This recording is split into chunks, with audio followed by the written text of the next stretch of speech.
Murid Yesus, malam hari ini kita tetap akan melanjutkan untuk memahami gambar kehendak Allah dengan lanjutan dari alasan anak manusia atau anak Allah datang ke angkasa. Ya, ini adalah bagian dari gambar kehendak Allah. Kita kemarin sudah itu ya. Oke. Jadi intinya gini ya, kita pahami bahwa kalau dari syarat pundung Allah, kenapa kita penting ya memahami kehendak Allah dari sudut pandang Allah ya, dari sudut pandang Allah supaya kita memahami keseluruhannya. Ada 3 kan kehendak Allah yang kita sempat gambarkan ya. Kenapa 3 ini? Karena memang Roh Kudus mengingatkan 3 hal ini di dalam Di dalam Yohanes 16 ayat 8 ke atas itu kan Roh Kudus itu mengingatkan apa yang Tuhan Yesus katakan, karena Roh Kudus itu nggak berkata-kata dari dirinya sendiri. Jadi dia mengingatkan apa yang Tuhan Yesus katakan ya. Apa yang Tuhan Yesus katakan itulah yang diajarkan, diingatkan oleh Roh Kudus. Nah, kalau kita lihat firman-Nya ya. Kenapa ini penting ya ayat ini?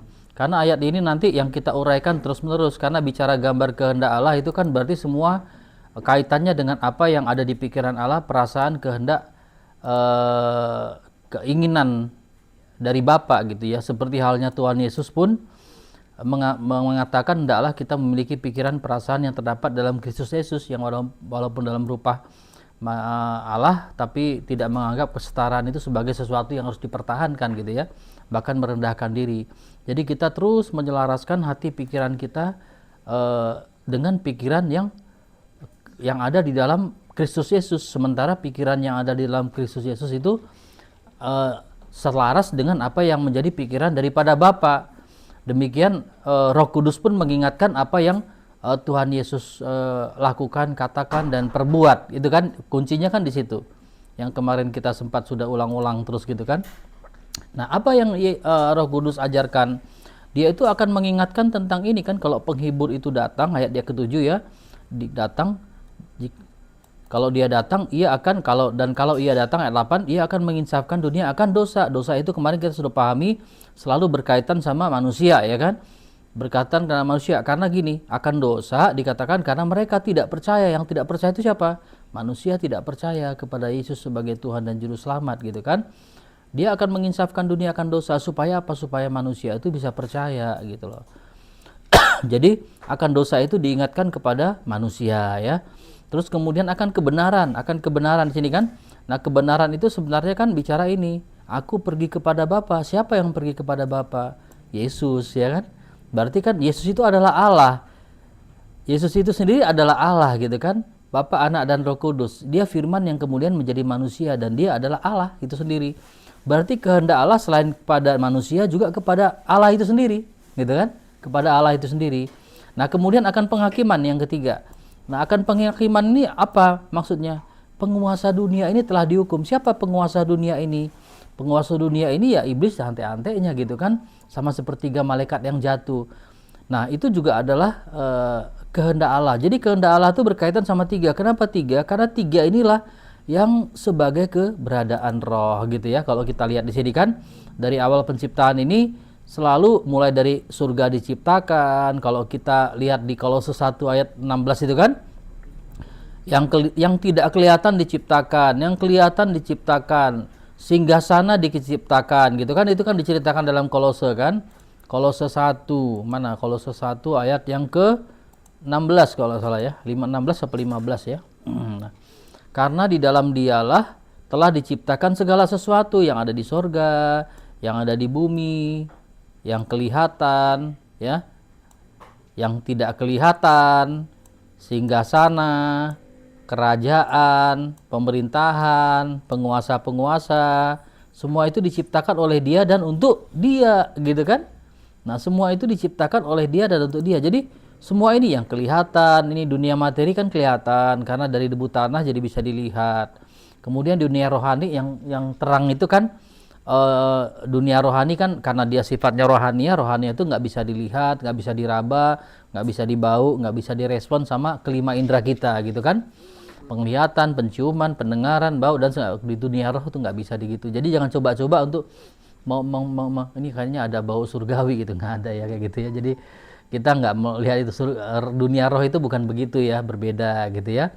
Atau waduh ini ada apa namanya gelombang surgawi atau kita lihat ya, jangan.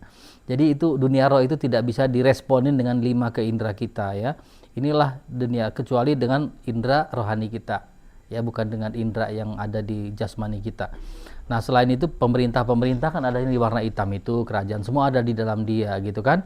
Nah dari semua yang diciptakan ini, surga diciptakan, malaikat diciptakan, kemudian cakrawala diciptakan, bumi diciptakan, tumbuhan diciptakan, binatang diciptakan, manusia diciptakan, benda-benda langit diciptakan.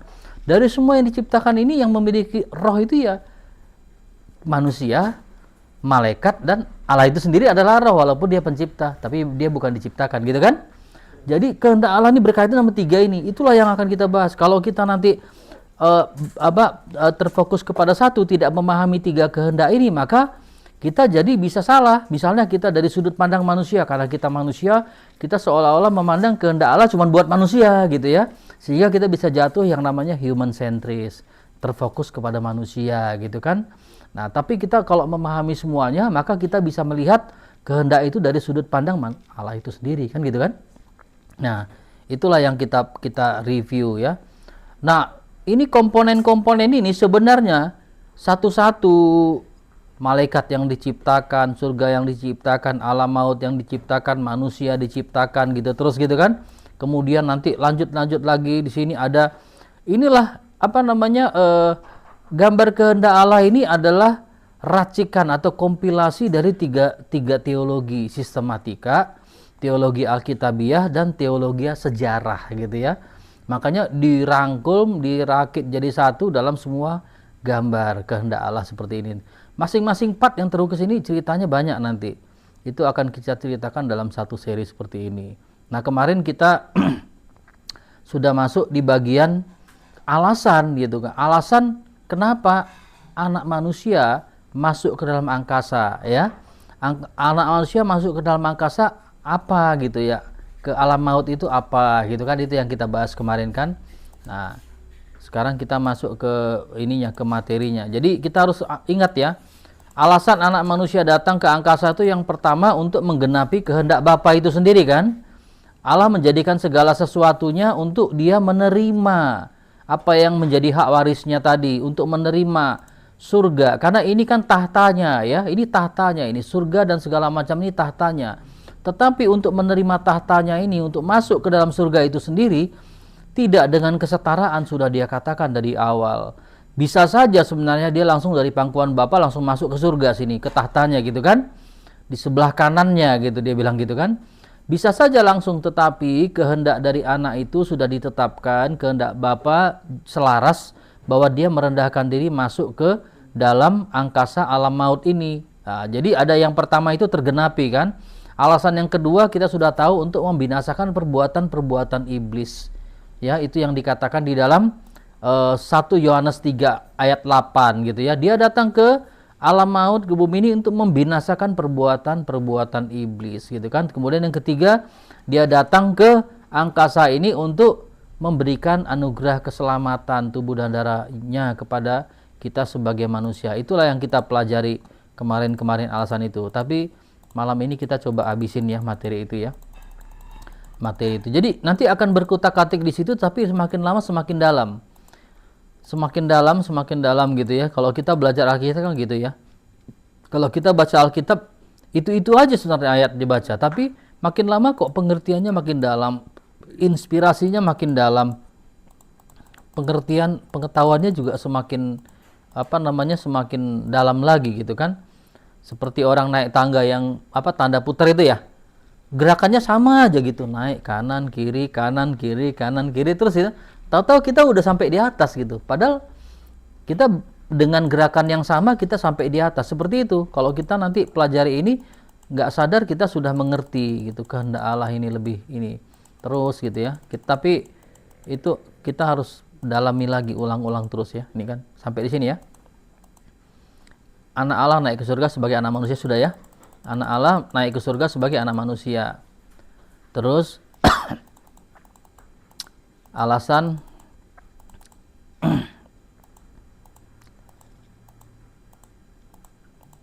Mana dia ya? Nah, ini dia. Oh, ini udah dikelewatan. Kalau Adam sebagai keberadaan roh sudah itu ya, nanti kita akan bahas ini nih. Nah, kita sudah masuk di sini ya. Nah, ini. Ya. Jadi alasan, judulnya kan itu alasan ya. Ini. Oke.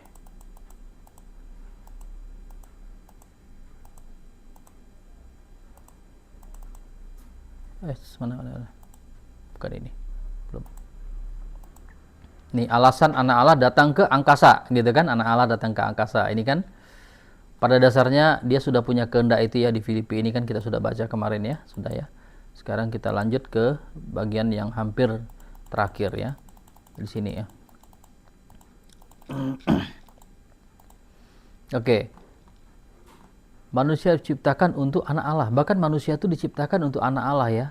Karena ketetapannya kita sudah bahas kemarin bahwa anak Allah itu sudah menetapkan dirinya menjadi seorang hamba sedikit lebih rendah daripada malaikat, menjadi rupa sebagai manusia gitu ya. Jadi manusia kehendaknya sudah ada dari awal itu. Kehendaknya untuk menjadi manusia itu sudah ada. Tapi baru menyatakan diri pada zaman akhir, dia bilang begitu kan. Jadi kalau kita lihat gambarnya, kehendak dia udah ada dari awal alfa itu untuk menjadi manusia, mengambil rupa sebagai apa. Tetapi baru menyatakan dirinya di sini gitu loh. Nah, gitu kan, mengambil rupa sebagai seorang hamba. Seandainya di sini tidak ada diciptakan manusia, lain ceritanya. Bagaimana dia mengambil rupa sebagai seorang hamba? Seandainya diciptakan semua, diciptakanlah semua. Malaikat diciptakan, binatang diciptakan, tumbuhan diciptakan, tapi tidak ada manusia di situ. Tidak ada jalan buat dia untuk menjadi manusia kan gitu kan. Tetapi manusia diciptakan di hari ke-6. Itulah jalan buat dia untuk menjadi anak manusia. Ya kan? Kalau tidak ada manusia, maka anak Allah tidak menjadi anak manusia. Karena dia harus lewat rahim manusia untuk menjadi anak manusia, gitu kan? Yang keluar dari manusia, rahim manusia akan menjadi anak manusia, gitu ya. Betul kan? Makanya perlu ada manusia di sini kan. Nah, makanya ciptakan manusia dengan segambar dan serupa dengan Allah. Itu yang di Kejadian 1 ayat 26 itu ya. Artinya apa? Karena memang anak manusia itu komposisinya tubuh jiwa roh gitu. Makanya manusia itu segambar dengan dia. Kalau Allah itu sudah memiliki gambar kehendaknya itu Yesus misalnya gini ya. Gini ya, misalnya 3 gini ya. Gini misalnya ya. Maka manusia pun diciptakan begini juga gitu. Karena kehendak anak Allah untuk menjadi manusia sudah ada kayak gini. Maka manusia ini cetakannya, maka manusia pun dijadikan begini, sama. Seperti itu kan supaya dia bisa masuk. Anak manusia itu artinya apa? Dia memiliki tubuh, memiliki jiwa, memiliki roh. Kalau dia cuma memiliki tubuh dan jiwa, maka itu bukan anak manusia. Kalau dia cuma memiliki roh dan jiwa, maka dia bukan lagi anak manusia. Anak manusia itu dia punya tubuh, punya jiwa, punya roh. Karena sesuai dengan 1 Tesalonika 5 ya, ayat 23 kan, hendaklah tubuh, jiwa, dan rohmu gitu kan. Jadi manusia itu memiliki komposisi ini. Karena manusia itu mempunyai komposisi ini, maka anak manusia yang akan datang itu komposisinya tubuh, jiwa, roh. Maka Tuhan Yesus pun punya tubuh, jiwa, dan rohnya. Ya, di situ kan. Tubuh, jiwa, roh. Dia ada tubuh ya, artinya bisa dipegang. Dia makan seperti manusia makan. Dia punya jiwa, dia punya perasaan, pikiran dan kehendak. Dia punya perasaan, dia bisa berduka, dia bisa takut juga. Ya kan? Nah, seperti itu kan. Jadi dia punya itu. Nah, keberadaan itu. Maka manusia diciptakan menurut gambarnya. Karena memang Yesus itu adalah gambar dari Allah yang tidak kelihatan. Ya, gambar dari Allah tidak kelihatan itu Yesus. Maka manusia diciptakan menurut gambarnya. Gambarnya itu Yesus. Manusia diciptakan menurut Yesus. Gitu ya. Nah, oke. Seperti itu kan. Itu kita udah berulang kita pelajari ya. Nah, 2 Korintus 4. Orang-orang yang tidak percaya pikirannya telah dibutakan oleh zamannya sehingga mereka tidak melihat cahaya Injil tentang kemuliaan Kristus yang adalah gambaran Allah, ya. Kristus itu adalah gambaran Allah. Ya kan? Gitu ya. Nah, jadi gitu. Pada saat Tuhan Yesus ada di dunia, penghakiman terhadap iblis belum selesai tapi masih dalam proses. Pada waktu dia ada di dalam dunia ya. Nah, sekarang berlangsung penghakiman atas dunia ini. Sekarang juga penguasa dunia akan dilemparkan keluar ya. Andai kata iblis tidak jatuh ke dalam dosa sekalipun, Yesus tetap harus datang ke alam maut. Karena satu-satunya jalan agar Yesus bisa bertahta di surga tanpa kesetaraan dengan Bapa adalah dia harus merendahkan dirinya dan takluk dan taat pada kehendak Bapa. Ya, melalui apa? Kematiannya. Dan karena iblis dilempar dan dikurung di alam maut karena dosa-dosanya kan. Jadi dia tetap akan datang gitu ya. Karena untuk menggenapi kehendak Allah. Yudas 1 ayat 6. Bahwa ia menahan malaikat-malaikat yang tidak taat pada batas-batas kekuasaan mereka, tetapi yang meninggalkan tempat kediaman mereka dalam belenggu abadi di dalam dunia. Jadi secara nggak sengaja, selalu kita akan berbicara nanti terhadap manusia apa, terhadap malaikat apa ya, secara ini apa, secara historis gitu loh diceritakannya. Bukan dikelompokkan manusia ini poinnya 1, poin 2, poin 3, poin 4, enggak. Tapi di sini akan terus berjalan mengalir, akan membicarakan oh ini kehendak Allah terhadap manusia, oh ini kehendak Allah terhadap iblis. Nanti di tengah jalan ada lagi, semakin lama semakin dipertajam gitu ya. Kayak gitu apa namanya flow-nya dari gambar kehendak Allah gini ya. Jadi di dunia ini yang arsiran hitam itu adalah belenggu abadi buat si iblis karena ada roh Allah melayang. Itu malaikat yang sini kan, roh Allah melayang-layang di lingkaran ini gitu loh. Dan ini adalah belenggu abadi buat dia kan. Ini belenggu abadi buat dia. Dan roh Allah melayang-layang, dia nggak bisa lagi keluar. Dan ini penjara buat dia. Ini belenggu abadi buat dia. Itu yang dikatakan di sini. Menahan malaikat-malaikatnya yang tidak taat, Yudas 1 ayat 6, pada batas-batas kekuasaan mereka. Nah, mereka itu tadi kan sudah dikatakan mereka anak manusia, anak Allah itu datang ke angkasa ini membinasakan perbuatan-perbuatan dia. Dia itu sudah ditahan di sini. Ya. Berarti apa? Kalau dia sudah ditahan di belenggu itu, ada kekuatan atau kuasa yang membuat dia itu tidak bebas gitu loh. Allah itu membuat dia tidak bebas. Yang tadinya dia bebas jadi tidak bebas. Seperti halnya orang dalam penjara kan. Kalau orang dalam penjara dia tidak punya akses keluar, dia tidak bebas untuk kemana-mana, tidak bebas juga. Jadi ada kebebasan dia yang sudah dibatasi. Kebebasan free will-nya cuma ada di batas penjara itu udah. Di luar dari penjara itu orang di penjara sudah tidak ada free will. Dia sudah tidak bisa berhubungan dengan keluarganya secara bebas. Dia tidak bisa menggunakan keuangannya secara bebas walaupun dia punya tabungan. Gitu kan seharusnya begitu ya. Tapi realitanya enggak juga banyak yang orang masih bisa begitu. Itu off the record lah kayak gitu ya kan. Yang lain lah itu. Jadi pada dasarnya begitu, dia nggak punya kuasa lagi atas dirinya sendiri gitu loh. Orang itu sudah nggak punya kebebasan untuk keluar, untuk menggunakan hartanya, untuk menggunakan kendaraannya, fasilitasnya udah nggak bisa. Tetapi dia hanya punya kebebasan di dalam penjara itu saja. Sebatas itu saja. Demikian si iblis tadi. Dia sudah ditahan di dalam belenggu itu oleh kuasa ilahi tadi, oleh Allah itu sendiri. Ya kan Allah Maha Kuasa kan? Dia di penjara, ditahan di situ. Jadi sebenarnya dia sudah tidak ada taring, sudah tidak ada kuasa lagi gitu. Ya, itu harus kita sadarin. Jadi sebenarnya kita orang-orang yang ada di dalam Kristus jangan lagi memberi wibawa kepada iblis dan ante-antenya dan bala tentara surganya gitu. Jangan lagi memberikan seperti apa ya? Seperti dia mempunyai otoritas yang berkuasa atas kita enggak ya, karena mereka sudah dikalahkan ya. Jadi dia sudah dibatasi kekuasaan mereka, tetapi yang meninggalkan tempat kediaman mereka dalam belenggu abadi di mana di dalam dunia kekelaman sampai hari penghakiman, sampai nanti penghakiman yang hari besar ya. Jadi mereka ditahan itu sampai di sini nih, hari penghakiman itu. Sampai di penghakiman terakhir kalau kita lihat di chat kita, di gambar kita nanti di sini kan. Sampai di sini nih, di penghakiman terakhir ya, di garis yang terakhir itu kan. Nah, penghakiman terakhir lah gitu ya, kira-kira gitu ya. Nah, di fase itu tuh nanti di situ. Jadi dia ditahan sampai di penghakiman terakhir. Oke, lanjut ya. Jadi itulah situasinya si iblis tadi. Nah, ini Wahyu.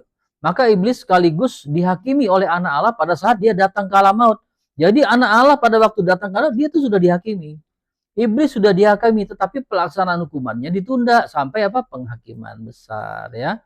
Jadi dia masih di alam maut tadi mencuri, membunuh, membinasakan, menggoda ya manusia. Manusia ada di situ di alam maut itu juga. Kita ada di bumi kan. Bumi itu adalah bagian dari alam maut. Hades itu sendiri ada di situ. Nah, dia itu beraktivitasnya di situ, bekerjanya di situ. Dan dia makan dari debu tanah. Ular itu pada waktu kejadian 3 kan dia dikutuk, ya kan? Dia kan dikutuk kan? Dengan debu tanah lah engkau akan makan. Kan dibilang begitu. Apakah ular itu makan debu tanah? Maksudnya apa debu tanah? Debu tanah itu semua yang keluar dari tanah itu, debu tanah itu. Yang keluar dari debu tanah itu ya semua dunia materi ini. Ular itu makanannya kan kodok sebenarnya. Makanannya kan apalagi ikan kecil gitu kan. Tikus kayak gitu kan. Tetapi di sini dikatakan maka kamu akan ini nih. Tapi ular itu bukan yang ini.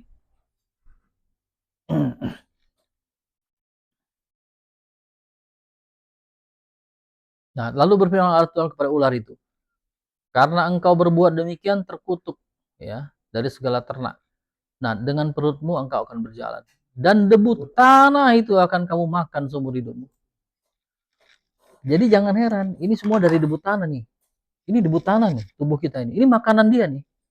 Makanya Rasul Paulus itu masih bisa diberi utusan iblis. Ya kan?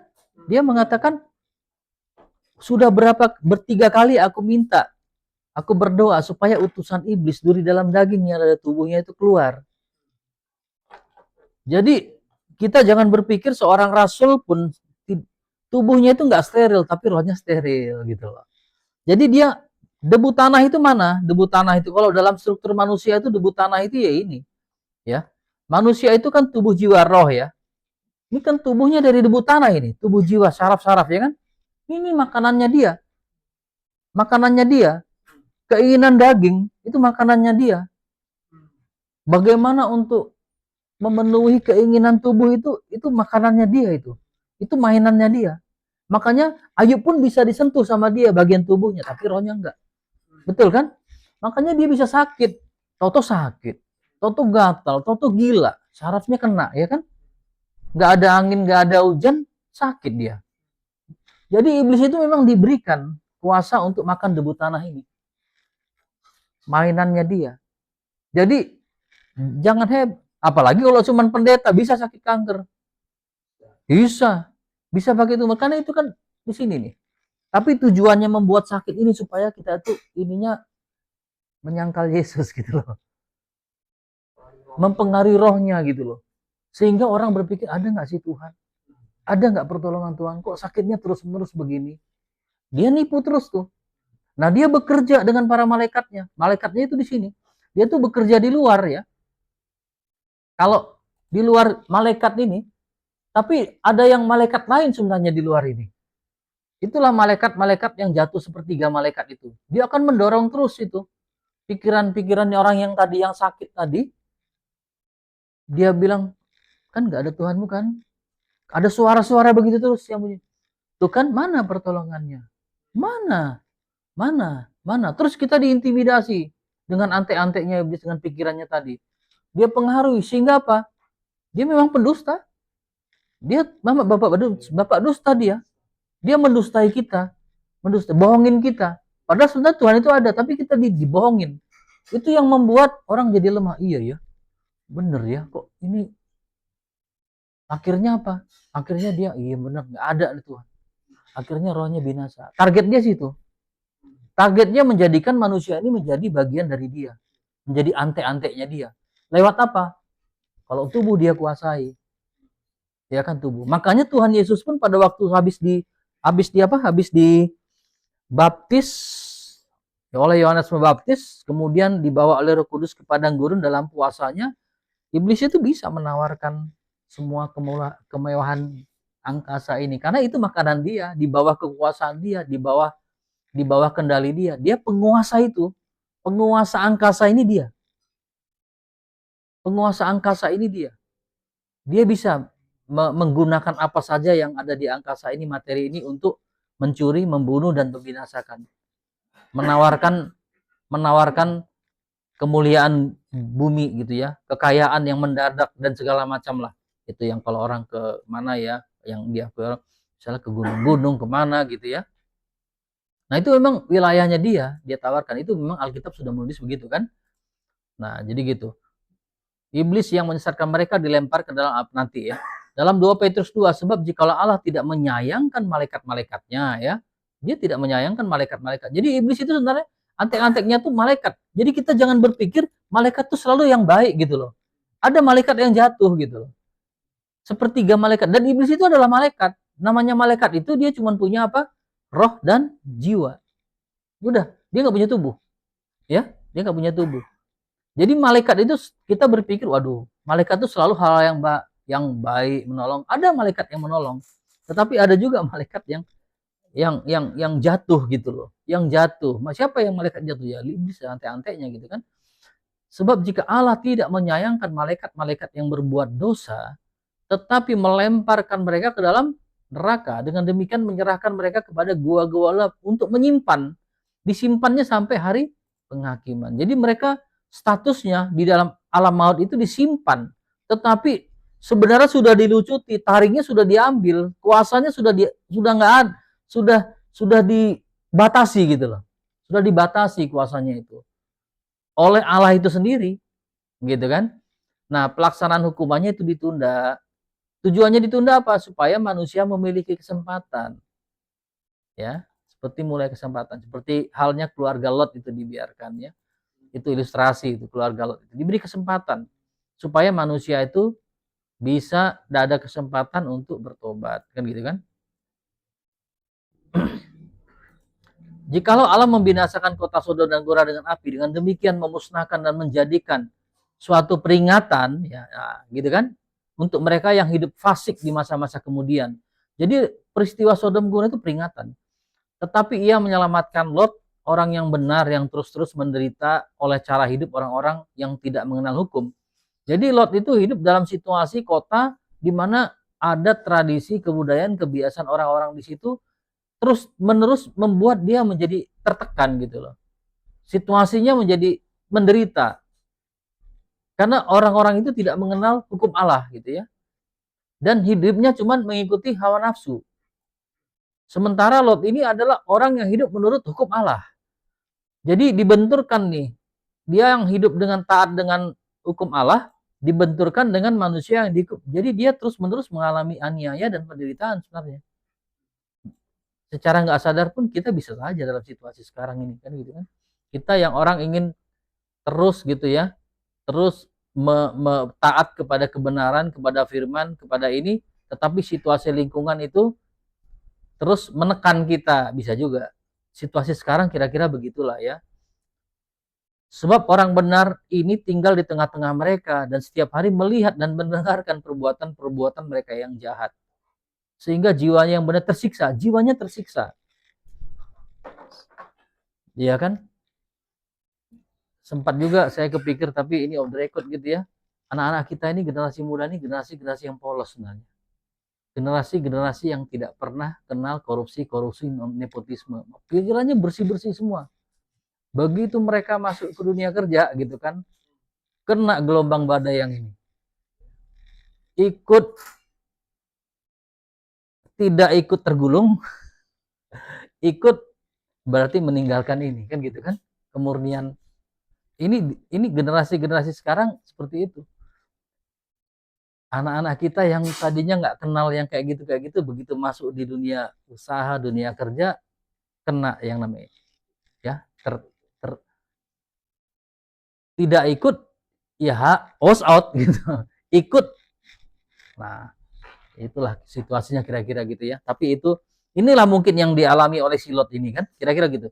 Sehingga jiwanya benar-benar tersiksa dia.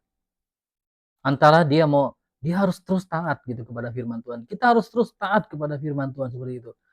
Mungkin kita tertekan gitu ya. Tapi itulah salib ya. Salib kita. Barang siapa mengungkit aku, dia apa? Menyangkal diri, memikul salibnya setiap hari. Inilah yang dialami. Ini perumpamaan sebenarnya Lot itu. Perumpamaan bahwa dia hidupnya seperti itu. Dengan hukum-hukum Allah yang dia pelajari, dia dapat dari orang-orang tua nenek moyangnya dia terpaksa harus berbenturan. Ya, nah gitu. Jadi maut dan kerajaan maut itu nanti dilemparkan ke dalam lautan api. Itulah kematian yang kedua. Kematian kedua itu belum ya. Kalau orang mati ini baru kematian pertama namanya. Kita ini mati karena kematian yang pertama ya, pada waktu kita mati secara rohani ya. Nanti kematian kedua, kematian yang kekal itu secara roh gitu ya.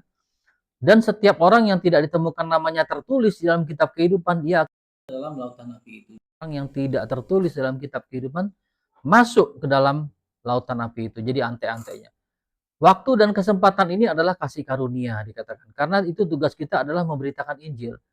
Karena kepada orang banyak supaya manusia itu tahu bahwa Allah memberikan hadiah kasih karunia berupa hidup yang kekal di sorga ya. Asalkan kita percaya pada nama Yesus. Demikian kita memberitakan Injil dan bahwa orang bertobat ya. Dalam Kolose 1 ayat 13, ia telah melepaskan kita. Jadi dia sudah melepaskan kita. Dari mana? Dari kuasa kegelapan. Jadi kita itu tadinya memang sebelum kita ada pertobatan, kita berada di dalam kuasa ini.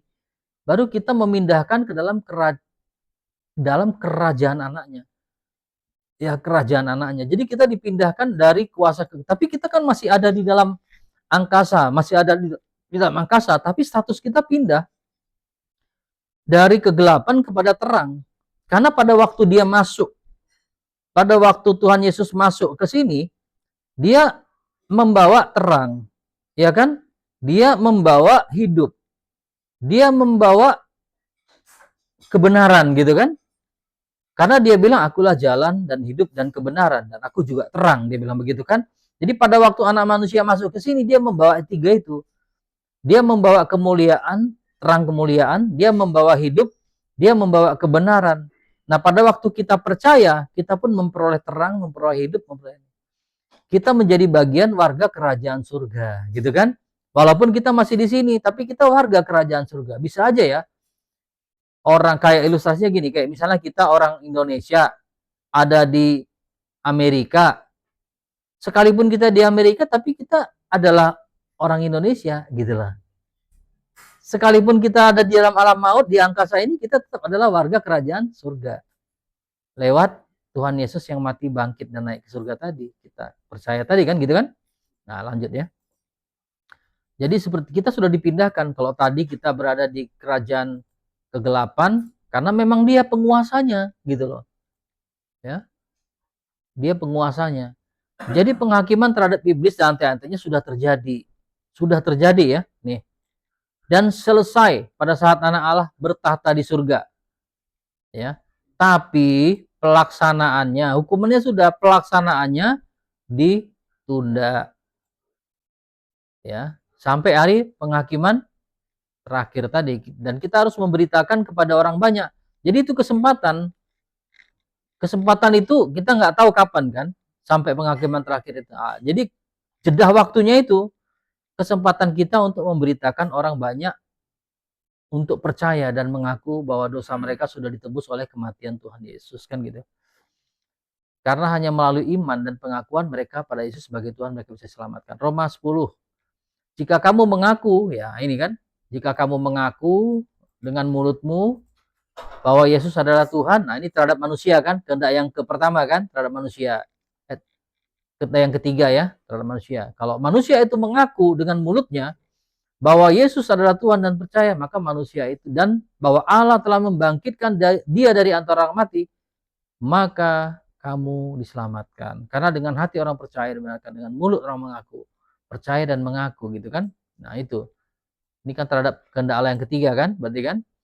Arti kasih karunia adalah hadiah sebenarnya. Karena hadiah, maka keselamatan itu bukanlah tujuan utama. Jadi keselamatan itu bukan tujuan utama, itu hadiah.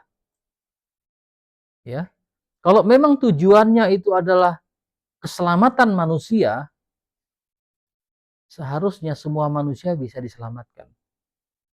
Tetapi kalau dilihat kita dalam teologi sejarah, zaman Nuh cuma 8 orang aja selamat. Bukannya di zaman Nuh itu masih banyak anak-anak umur 2, 3 tahun, 4 tahun, 5 tahun yang belum belum mengenal pencuri, belum mulai bohong, belum mulai dusta dan segala macam kan? Kalau dianggap anak-anak kecil itu pun binasa juga mereka di zaman Nuh itu. Yang umur-umur kecil itu. Jadi cuma 8 orang. Bahkan saat ini pun manusia yang tidak berada di dalam Yesus juga pun tidak diselamatkan gitu loh. Betul kan? Jadi tujuannya itu adalah hadiah gitu ya. Karena kalau keselamatan ada tujuan utama, maka semua orang pasti akan selamat. Dia bilang gitu kan. Dan tidak ada agama di dunia ini yang ada semua orang pasti percaya Yesus. Karena pekerjaan Allah pasti selalu berhasil. Tidak boleh gagal. Ya, kalau tujuannya itu tidak gagal pasti. Ya. Tapi kenyataan juga ke orang Kristen itu cuman ini segini aja kali di dunia itu. Yang sungguh-sungguh ya. Nggak tahu ini penelitian dari mana ya. Mungkin dari yang sungguh-sungguh ya. Banyak juga yang KTP-nya ada tapi dia tidak sungguh-sungguh gitu ya. Oke. Karena jumlah yang kecil ini bukti bahwa keselamatan bukanlah tujuan utama pekerjaan Allah. Tujuan utama pekerjaan Allah itu ini. Dia juga membinasakan. Tujuan utamanya juga membinasakan. 100% sudah dibinasakan ini. Tidak 90%. Jadi 100% selesai. Keselamatan ini tidak semua manusia diselamatkan. Kalau misalnya Tuhan tujuannya keselamatan, sebenarnya dia bisa pakai aja malaikatnya. Begitu orang takut langsung bertobat semua tuh. Betul kan? Sebenarnya penginjilan itu kalau malaikat yang menginjili itu pasti orang langsung bertobat, takut itu. Betul kan? Begitu datang malaikat menginjili itu selesai. Ya kan? Tapi tugas menginjili itu diberikan kepada manusia. Diberikan kepada manusia kan? Nah, gitu. Supaya apa? Supaya manusia mendapatkan upah, bekerja, memberitakan gitu ya. Kalau malaikat pasti orang takut ya. Mau nggak saya angkat nih kamu mobilnya atau saya robohkan di rumah gitu. Bertobat nggak gitu kan kira-kira gitu kan. Pasti bertobat semua orang gitu. Tapi penginjilan itu diberikan kepada manusia, bukan kepada malaikat ya yang menginjilkan. Jadi tugas malaikat bukan menginjili ya, tugas manusia menginjili. Tujuan itulah anak manusia datang. 1 Yohanes 3:16. Barang siapa yang tetap berbuat dosa berasal dari iblis. Sebab iblis berbuat dosa daripada mulanya. Untuk inilah anak Allah menyatakan dirinya. Nah, ya, untuk membinasakan perbuatan-perbuatan iblis. Nah, ini jarang ini dibaca orang. Tujuan ini, ya kan? Selalu memang kita itu banyak membaca Yohanes 3:16. Tetapi ini jarang sekali khotbahkan ini. Untuk inilah, padahal inilah dikatakan, untuk inilah anak Allah menyatakan dirinya. Ya kan? Nah, lihat Alkitabnya benar nggak sih tulisannya ini atau cuma kutipan? Tapi benar begitu kok. Ini kita cari ya. 1 Yohanes 3 ayat 8 gitu kan. Nah, ini kan. Dia katakan ya. Untuk inilah anak Allah menyatakan dirinya supaya apa? Membinasakan perbuatan-perbuatan iblis itu. Untuk ini dia datang. Dan itu tercapai 100%. Ya. Nah, ini yang kita maksud sudut pandang dari Allah itu seperti apa. Kalau tujuannya keselamatan, 100% itu harus selamat sebenarnya. Maka dia bisa pakai segala macam otoritas supaya orang juga takut, nggak bisa menggunakan kehendak bebasnya lagi. Kehendak bebas itu jadi hilang mungkin ya. Pada waktu dia misalnya malaikat datang, antaranya orang tadi mau milih yang lain, kemudian karena ada malaikat, kalau kamu nggak mau bertobat, aku patahin kakimu katanya gitu kan. Kira-kira gitu kan. Ah, oh ya udah bertobat kalau gitu. Manusia bilang pasti begitu kan. Jadi tidak ada kehendak bebas dalam dia. Tidak terjadi. Pasti tidak jadi ya kalau gitu situasinya ya. Arti kasih karunia itu adalah dia ya, dia bilang. Jadi manusia itu diselamatkan atau tidak ada pengaruhnya terhadap tugas Yesus membinasakan perbuatan iblis. Tidak ada pengaruhnya, coba dipahami kalian ini. Diselamatkan atau tidak diselamatkan pun tidak ada pengaruhnya terhadap tugas Yesus membinasakan perbuatan iblis. Karena perbuatan iblis ini memang harus dibinasakan. Untuk itulah dia menyatakan dirinya. Ya. Anak Allah ditetapkan daripada mulanya untuk datang ke dalam alam maut, untuk mati dan bangkit. Sehingga ia bisa bertahta di surga tanpa kesetaraan dengan Bapa. Dan di tengah-tengah proses ini, Lucifer dan manusia jatuh ke dalam dosa. Karena itu pada waktu di alam maut, Tuhan Yesus menghakimi malaikat-malaikat yang jatuh ini. Dan membinasakan perbuatan-perbuatan iblis ini ya. Allah menyelamatkan manusia dengan cara memberitahukan nama Allah kepada manusia itu.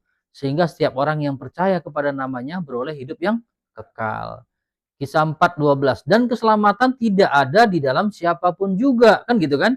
Di dalam dunia ini. Sebab di bawah kolong langit ini tidak ada nama lain. Nama yang diberitakan. Nama lain yang diberitakan kepada manusia. Jadi tadi kan dia memberitahukan namanya supaya kita bisa diselamatkan. Yang olehnya kita diselamatkan. Nah, tidak ada nama lain. Maksudnya tidak ada nama lain selain daripada Yesus itu sendiri. Nama Yesus yang diberitakan kepada manusia yang olehnya kita dapat diselamatkan ya. Nah, ini Yohanes 3:16 nih baru. Karena begitu besar ya kasih Allah akan dunia ini sehingga ia telah mengaruniakan anaknya yang tunggal supaya setiap orang yang percaya aja ya, tidak binasa. Yang tidak percaya ya binasa gitu kan, melainkan beroleh hidup kekal. Sebab walaupun Allah mengutus anaknya ke dalam dunia bukan untuk menghakimi dunia, melainkan untuk menyelamatkan oleh dia. Barang siapa percaya kepadanya, ia tidak akan dihukum. Barang siapa tidak percaya, ia telah berada di bawah hukuman. Sebab ia tidak percaya dalam nama anak tunggal Allah. Gitu ya. Jadi tema pusat utamanya tuh namanya anak tunggal Allah ini. Barang siapa yang mengasihi namanya, diselamatkan. Yang tidak mengasihi namanya, ya diselamatkan. Nah, misalnya ini ada manusia, ya, ini Allah misalnya. Kalau memang dia cuma mengasihi, kan demikian kalau kita baca Yohanes kan, karena begitu besar kasih Allah akan dunia sehingga mengaruniakan anaknya yang tunggal, ya. Kalau memang tujuannya untuk keselamatan, misalnya jempol ini tidak percaya kepada dia ini, dia pun binasa. Kalau yang telunjuk ini pun tidak percaya ini, binasa juga. Tetapi kalau cuma satu ini yang percaya dalam namanya, dia diselamatkan. Artinya apa? Yang terutama itu namanya dia. Kalau kamu mengakui namaku, ya kamu. Kalau kamu tidak mengakui namaku, ya kamu binasa. Berarti yang dikasihinya siapa? Namanya. Anaknya itu sendiri, Yesus itu sendiri. Ya kan? Yesus itu. Ya. Inilah objek kasihnya sebenarnya. Makanya dikatakan tidak ada ciptaan yang lain. Inilah anak yang kukasihi. Dia bilang, kepadanya lah aku berkenan. Dia bilang, siapa yang masuk ke dalam dia, mendapat kasih Allah. Gitu ya. Siapa yang di luar dia, tidak mendapat kasih Allah. Dibuang ke api dan dianguskan. Itu artinya Immanuel itu adalah Yesus. Hanya nama Yesus yang bisa menyelamatkan umat manusia. Keselamatan itu adalah hadiah untuk manusia. Hadiah ya untuk manusia. Tergantung manusia itu mau terima hadiah atau enggak. Sekalipun tidak satupun manusia percaya Yesus, pekerjaan Allah tetap terjadi. Ya. Tetapi Yesus tetap datang ke alamat mati dan bangkit dan membinasakan perbuatan iblis. Bisa saja kan semua manusia tidak percaya, bisa. Bisa kan? Karena ada kedua pilihan kan. Possibility-nya dia mau percaya atau tidak percaya. Sekalipun semuanya tidak percaya, tetap aja kehendaknya dijalankan. Ya. Tetap saja dia harus mati dan bangkit. Allah menghakimi iblis tetapi menunda pelaksanaan hukumannya supaya memberi kesempatan kepada manusia untuk bisa selamat. Tetapi apabila Yesus menghakimi dan langsung menghukum iblis, itu artinya Yesus tidak peduli kepada manusia. Karena kalau iblis langsung dihukum, maka manusia tidak dapat diselamatkan lagi. Selesai dia, penghakiman terakhir dia. Injil artinya mengenal nama Yesus. Itulah kabar yang baik, kabar baik. Dalam perjanjian lama tidak mengenal Injil karena tidak diberitahukan nama Yesus. Makanya di dalam perjanjian lama tidak ada keselamatan sebenarnya. Tidak ada penghapusan dosa. Ya. Jadi itu cuma korban-korban yang diberikan itu cuma menutupi saja, tapi tidak menghapuskan ya. Cuma menutupi dosa dan pelanggaran, tapi tidak menghapuskan. Dalam perjanjian lama, hukum Taurat mengajarkan orang untuk taat kepada Allah sehingga mereka menerima berkat. Dalam perjanjian baru, percaya kepada Allah sehingga mereka menerima hidup kekal. Dan kalau taat firman, menerima berkat. Nah, seperti itu kan. Walaupun Tuhan Yesus tidak memberitakan Injil, pekerjaan tetap tergenapi, yaitu membinasakan perbuatan iblis. mati, bangkit, naik ke surga. Tetapi karena keselamatan manusia, maka ia memberitakan Injil. Karena itu Allah menunda penghukuman iblis supaya Yesus punya kesempatan untuk memberikan hadiah untuk pekerjaannya untuk manusia, yaitu keselamatan dan hidup kekal bagi setiap orang percaya dalam nama Yesus. Yesus adalah Tuhan, artinya Tuhan Yesus adalah Tuhan atas manusia, dan manusia adalah hambanya Yesus, gitu ya. Kita selesaikan ya. Apabila Tuhan Yesus menderita dan mati bangkit, maka kita juga akan mengalami seperti Tuhan kita Yesus Kristus. Kalau Tuhan Yesus membangkitkan orang mati, mengusir setan, menyembuhkan orang sakit, maka melakukan mujizat besar, maka kita juga melakukan hal yang sama seperti yang Tuhan Yesus lakukan, asalkan kita percaya kepada kuasanya. Gitu ya. Jadi aku berkata kepadamu, sesungguhnya barang siapa percaya kepadaku, ia akan melakukan juga pekerjaan-pekerjaan yang aku lakukan. Ya, pekerjaan-pekerjaan yang lebih besar daripada itu, sebab aku pergi kepada Bapa, dibilang gitu kan. Jadi kita pun melakukan, kalau dia pergi berkeliling mengajar, menyembuhkan orang sakit, membangkitkan orang mati gitu ya. Kita pun melakukan pekerjaan-pekerjaan yang seperti itu. Kenapa bisa begitu? Ya karena Roh Allah ada di dalam kita kan. Karena Roh Allah ada di dalam kita kan. Kita sudah baca ini kan. Karena Roh Allah ada di dalam kita. Allah itu ada di dalam kita. Kalau Yesus melakukan itu, maka kita pun melakukan, yang sakit sembuh. Jadi kuasa yang sama. Makanya kita dikatakan pada waktu Roh Kudus masuk, kita menerima kuasa tadi. Kuasa kesembuhan, kuasa ini, kuasa segala macam itu kan. Kuasa mengusir setan, menginjak ular. Kuasa itu menyertai kita semua. Karena apa? Allah itu ada di dalam kita. Roh Kudus ada di dalam kita. Karena Roh Kudus itu adalah Allah itu sendiri. Nah, pada waktu Allah ada di dalam kita, maka kuasa wibawanya pun ada di dalam kita. Persoalannya, Roh Kudus itu bekerja dengan firman. Kalau kita nggak ada firmannya, apa yang mau Roh Kudus dorong untuk bekerja? Nah, gitu kan? Karena Roh Kudus itu harus bekerja dengan firman. Nah, caranya gimana? Ya kita harus mendengarkan firman, supaya firman itu masuk di dalam kita. Pada waktu firman masuk, Markus 16 ayat 19-20 gitu kan, misalnya gitu kan. Tanda-tanda ini menyertai orang percaya, dikatakan gitu. Gitu kan? Firmannya kan begitu, kita baca aja. Markus 16. Ini kan? Ayat ini aja 17-18 ya. Nah, 17. Tanda-tanda ini menyertai orang percaya. Nah, pada waktu kita dengar ya, kita baca, kita renungkan, kita lakukan. Mereka akan mengusir setan, ya, demi namaku. Mereka akan berbicara dalam bahasa-bahasa yang baru bagi mereka. Mereka akan memegang ular, sekalipun mereka minum racun maut, mereka tidak mendapat celaka. Ya, mereka akan menumpangkan tangannya atas orang sakit sembuh. Nah, seperti itu kan. Pada waktu firman yang kita dengar, kita baca itu masuk ke dalam kita, maka Roh Kudus mendorong. Tanda ini menyertai kamu.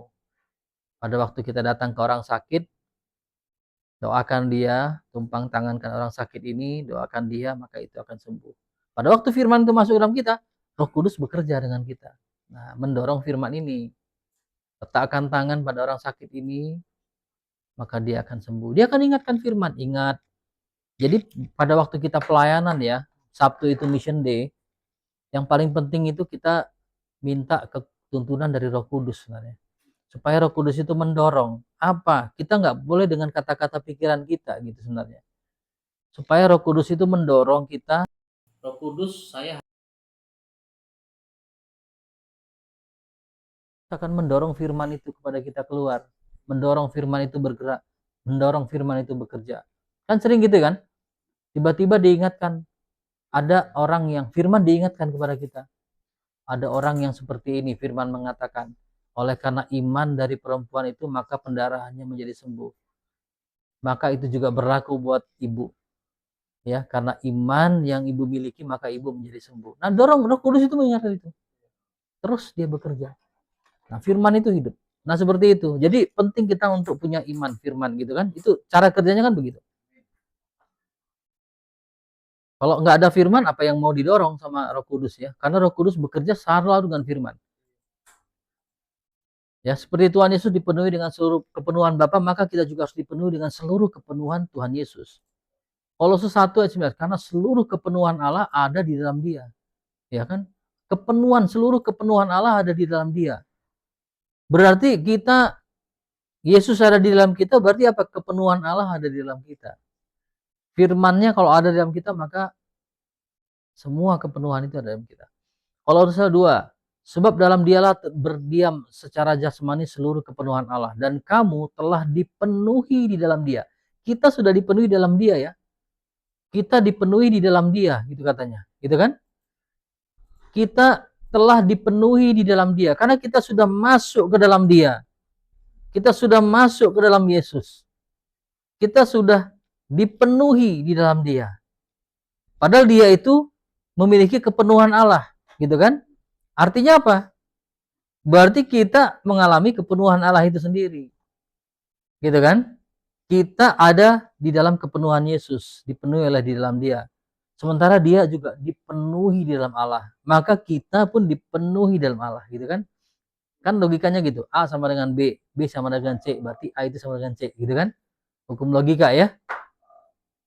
A sama dengan B, B sama dengan C, berarti A sama dengan C. Kira-kira gitu. Logika dasar, gitu kan? Dalam Kejadian 1 ayat 1, roh Allah melayang-layang. Nah, ini. Ya, waktu dicatatkan Kejadian 1 tuh roh Allah melayang-layang gitu ya. Nah, roh Allah melayang-layang di angkasa itu malaikat itu sebenarnya. Angkasa kosong lalu lita. Roh Kudus tapi juga bermakna jamak. Berarti roh Allah yang artinya ada para malaikat ya sebenarnya. Ini artinya jamak ya. Roh Allah melayang-layang itu dia jamak. Karena Roh Kudus itu kan gini, pewahyuan. Jadi yang melayang-layang itu siapa sebenarnya? Ada yang mengatakan itu Roh Kudus. Ada yang mengatakan karena R-nya besar. Ya kan? Tetapi kalau ditarik maknanya, Roh Kudus itu cuma diberikan kepada orang yang kudus. Orang yang percaya. Jadi gini, Allah itu ada pewahyuan umum namanya. Pewahyuan umum itu Allah menyatakan dirinya melalui alam semesta kepada seluruh ciptaan, gitu kan? Pewahyuan umum. Pewahyuan khusus Allah menyatakan anaknya kepada manusia. Ya, betul kan? Itu pewahyuan khusus. Anaknya tidak dinyatakan kepada selain daripada manusia. Betul kan? Dinyatakan dia memperkenalkan anaknya kepada manusia, kan gitu kan? Kemudian Roh Kudus itu diberikan kepada orang percaya, bukan kepada semua manusia, hanya orang percaya. Nah, jadi lebih khusus lagi, kalau kepada dunia, Allah menyatakan lewat ciptaan, gitu kan? Betul kan? Itu namanya pewahyuan umum. Kalau pewahyuan khusus, Allah menyatakan kepada manusia, supaya manusia bisa diselamatkan. Dia menyatakan dirinya kepada manusia, supaya manusia bisa percaya dan diselamatkan. Setelah manusia diselamatkan, baru diutuslah Roh Kudus kepada orang percaya tadi, untuk memateraikan. Ngerti ya? Jadi Roh Kudus itu materai. Jadi roh Allah yang melayang-layang itu bukanlah Roh Kudus, karena Roh Kudus itu dia adalah memateraikan orang percaya. Kemudian dia mengingatkan akan perkataan-perkataan Yesus. Itulah Roh Kudus, karena Roh Kudus itu parakletos artinya. Ya. Parakletos itu artinya apa? Pembela. Pembela, advokat, pengacara dia. Ya, pembela. Nah, jadi Roh Kudus itu pembela. Jadi secara khusus lagi sebenarnya terhadap orang percaya Allah menyatakan Roh Kudusnya. Terhadap manusia Allah menyatakan anaknya. Terhadap seluruh ciptaan Allah menyatakan dirinya. Kira-kira gitu. Pewahyuan umum dan khusus. Ya. Sebenarnya kalau udah tahu pewahyuan umum khusus itu udah bisa diwisuda. Karena itu bahasa-bahasa yang dipakai di sekolah-sekolah Alkitab.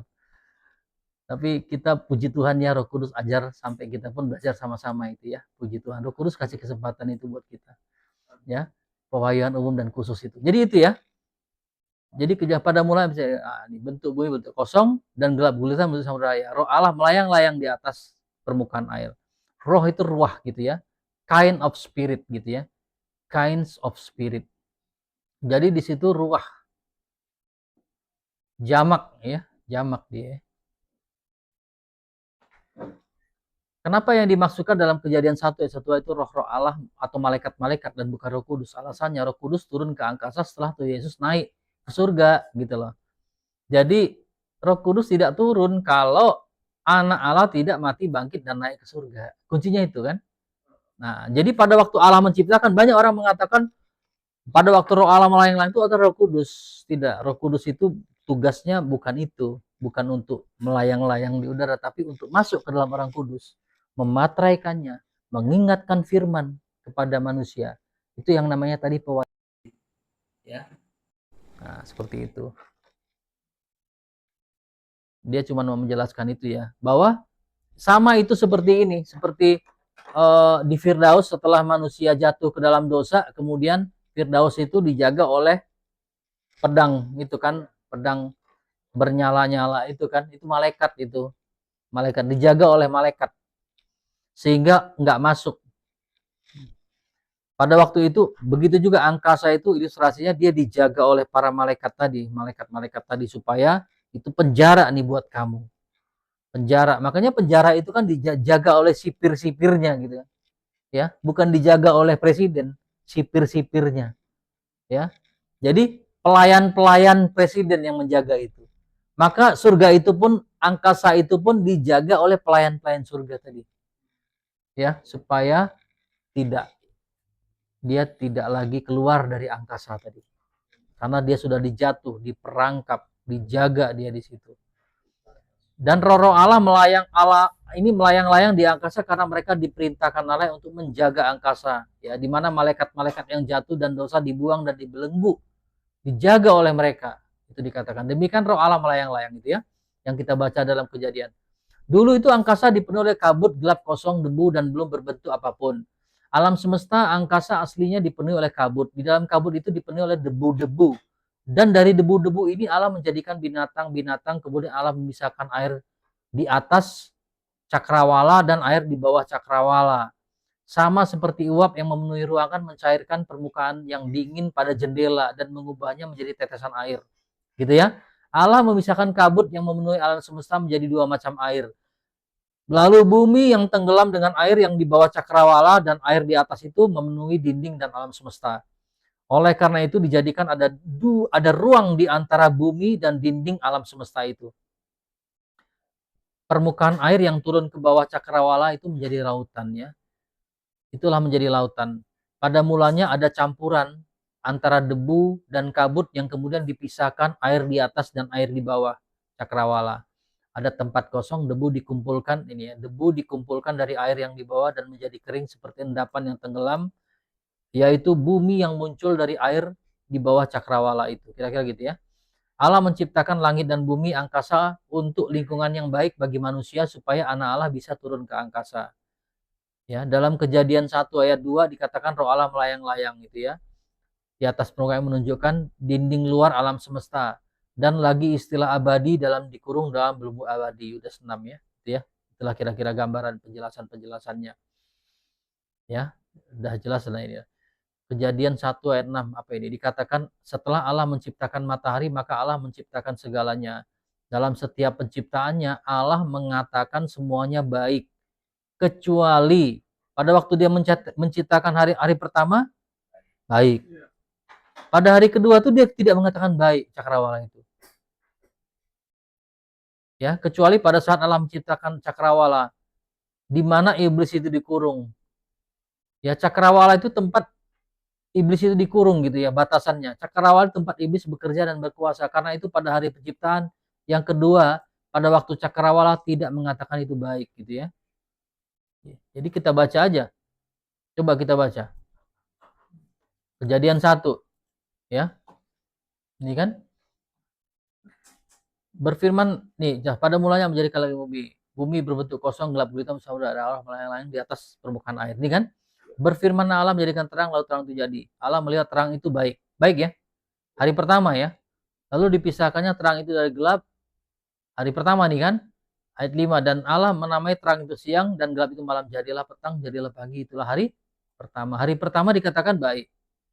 Baru berfirman Allah, jadilah cakrawala di tengah-tengah segala air, memisahkan air dari air.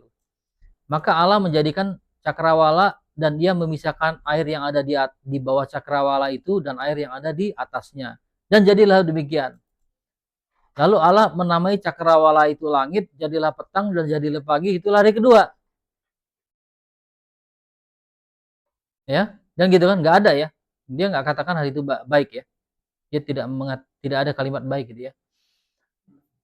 Lalu berfirmanlah Allah, itu hari kedua. Berfirmanlah menjadikan segala air yang ada di bawah langit berkumpul di tempat sehingga kelihatan yang kering dan menjadi demikian. Lalu Allah menamai yang kering itu darat dan kumpulan air namanya laut. Allah menjadikan bahwa semuanya itu baik. Ya, gitu kan? Berfirmanlah Allah, hendaklah tanah menumbuhkan tunas-tunas muda, tumbuh-tumbuhan.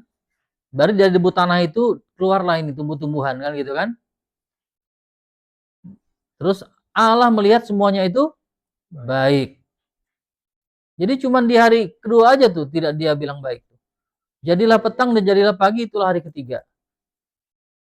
Terus hari keempat, berfirman jadilah benda-benda penerang dan cakrawala untuk memisahkan siang dan malam. Jadilah demikian. Ya, benda-benda penerang. Terus jadilah petang jadi pagi. Nah, ini ayat 18. Hari keempat itu siang dan malam dan Allah melihat bahwa semuanya itu baik. Itulah hari keempat. Gitu kan? Hari kelima, hendaklah air berkeriapan, hendaklah burung-burung berterbangan di atas cakrawala. Allah binatang dia, Allah menciptakan binatang-binatang laut dan segala. Terus kemudian Allah melihat bahwa semuanya itu baik. Gitu kan? Itu hari kelima kan? Nah, jadilah petang, jadilah hari kelima. Terus lanjut. Hendaklah bumi mengeluarkan segala jenis makhluk hidup dan ternak binatang melata. Baru hari kelima itu kan. Berfirmanlah, hendaklah mengeluarkan segala jenis makhluk hidup, ternak dan binatang dan melata. Dengan demikian seluruh binatang yang telah dahului, Allah melihat semuanya itu baik. Berfirmanlah, baiklah kita menjadikan manusia menurut gambar dan rupa kita, ya. Dan Allah kemudian 27, Allah menurut gambar dan rupa laki-laki dan perempuan, ya. Allah memberkati mereka dan berkata, berfirmanlah Allah, aku memberikan kepadamu segala tumbuh-tumbuhan berbiji untuk jadi makananmu. Dan maka Allah melihat menjadikannya itu sungguh amat baik. Jadilah petang. Jadi cuma hari kedua aja yang nggak dikatakan baik. Karena itu penjara, cakrawala itu penjara tadi bagi si iblis tadi. Penjara bagi dia. Tapi setiap hari dia katakan selalu hari baik, sangat baik. Cuma hari kedua itu aja yang dia nggak mengatakan. Allah firman Alkitab mengatakan tidak itu ya. Jadi kejadian 1 sampai itu berarti terjadi terang itu light itu terang itu ya, terang-terang ciptaan itu ya. Oke, itu udah kita bahas. Wahyu 21, lalu aku melihat itu terang itu beda ya sama terangnya Allah itu sendiri ya. Kalau itu terang yang dikatakan jadilah benda-benda penerang itu terang ciptaan itu. Terang ciptaan. Tapi kalau Allah itu adalah sebenarnya terang pencipta. Ya, terang pencipta. Beda ya. Kalau terang pencipta itu selalu dikatakan dia doksa namanya. Kalau dalam terang ciptaan itu selalu pos atau itu ya, kayak gini nih bahasa-bahasanya terang ini ya. Tetapi hari Tuhan tiba seperti pencuri ini Matius, pada hari itu langit akan lenyap dan gemuruh dahsyat, unsur-unsur dunia akan hangus dalam nyala api dan bumi akan segala akan lenyap. Nah, seperti itu nasibnya nanti. Semua angkasa ini, semua unsur-unsur bumi itu akan lenyap ya. Nah, jadi iblis ini udah dikatakan lagi ya, dan dia memang adalah bapa segala dusta. Ya, oke. Ini tadi sudah ya, kita udah bisa baca ya. Dia sudah melepaskan kita dari kuasa kegelapan. Udah nih Filipi ya. Filipi juga ya, yang walaupun darah rupa Allah, ia adalah cahaya kemuliaan Allah. Kalau satu, ia adalah gambar Allah yang tidak kelihatan gitu ya. Makanya. Oke, kira-kira di situ ya. Kita udah habis alasan anak Allah masuk ke dalam dunia. Ada 3 alasan tadi, untuk dirinya sendiri, untuk diwariskan kepada anaknya sebagai tahtanya dia. Tetapi anak Allah ingin menerima segala hak waris yang diciptakan itu tidak sebagai kesetaraan dengan Allah. Terus terhadap iblis, dia hendak membinasakan perbuatan iblis gitu ya. Itulah alasan dia datang ke angkasa. Yang ketiga untuk apa? Memberikan, menghadiahkan, menganugerahkan keselamatan kepada manusia ya. Jadi itu alasan dari anak manusia datang ke angkasa. Seperti itu. Selesai ya. Kita nanti minggu depan masuk ke Adam sebagai keberadaan roh. Nah, ini bagus juga. Ya, close. Ini ya udah rangkuman ya. Oke. Hah? Kejadian 1 ayat 2. Nah, bumi belum berbentuk dan kosong, gelap gulita menutupi samudera, roh Allah melayang-layang di atas permukaan. Ini menurut tadi apa? Iya, materi yang kita dengar. Bumi belum berbentuk dan kosong, gelap gulita menutupi samudera, raya roh Allah melayang-layang. Iya. Di sini ada kata sini ini Roh Kudus. Iya, ini jamak. Iya. Ya kan? Iya. Nah, jadi kenapa nih roh Allah? Sebenarnya sini boleh dibilang malaikat ini belum jatuh ini. Itu memang malaikat yang tidak jatuh. Belum jatuh sih ya. Belum. Oh iya, belum. Belum jatuh nih. Jadi belum udah jatuh dia. Udah jatuh. Berarti ini yang dua penghulu ya sama ya 20 kan 10 kata kan. Oh, waktu ini diciptakan pasti kan penjaranya diciptakan dulu kan. Oke ya. Baru jadi untuk masuk tadi rokusan itu. Ya, langit. Nah, ini kan ini kan ciptanya langit dan bumi ya. Langit di sini kan Uranus sebenarnya. Ya, bahasa aslinya. Uranus tuh 3 tingkat dari langit nih. Nanti saya mau masukin nanti saya tujuan sana mau di ular nanti. Oke, terus lanjut. Jadi roh alam yang layak berarti jamak ini kan? Iya. Berarti malaikat yang setia. Iya. Nah, jadi coba tampilkan di layar itu yang betul. Itu yang apa yang roh kudus ini. Jadi yang tadi itu ini dia. Yang mana? Ini. Oh iya, betul. Ini. Ya, kuasa itu. Nah, baru tampilkan lagi ke ini ke apa? Ke di awal tadi jauh itu ada hukum ke ular. Itu ya. Hukum ke ular tadi. Kejadian 3. Nah, ini ular. Bisa. Nah, ini. Yang ayat berapa? Yang ular itu. Yang dihukum dia ini.